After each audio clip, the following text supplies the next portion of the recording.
What if I told you that the difference between a C student and an A+ student has almost nothing to do with intelligence?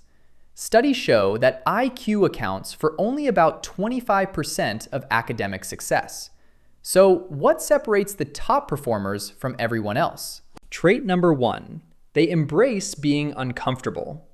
In her groundbreaking book, Mindset, Carol Dweck discovered that top students don't just tolerate struggle, they actively seek it out. They understand that confusion is the beginning of understanding, not a sign of failure. Think about Elon Musk. He taught himself rocket science by reading textbooks and asking experts questions until he understood. He wasn't born knowing this stuff. He sat with the discomfort of not knowing until it became knowledge. Trait number 2, they study to understand, not to remember.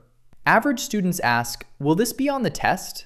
A+ students ask, how does this connect to what I already know?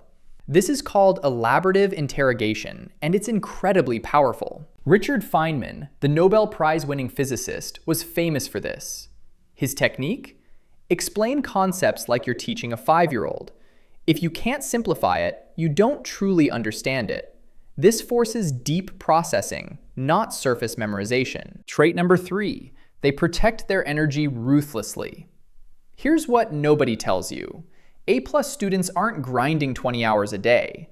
Research by Cal Newport in his book Deep Work shows that elite performers work in focused 90-minute blocks, then rest completely. They treat attention like a finite resource because it is.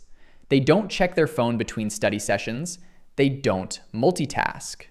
They go all in, then they recover. It's not about time management.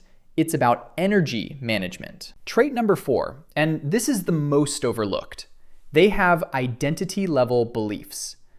James Clear writes in Atomic Habits that behavior change starts with identity. Average students say, I'm trying to get better grades. A+ students say, I am someone who masters what I study.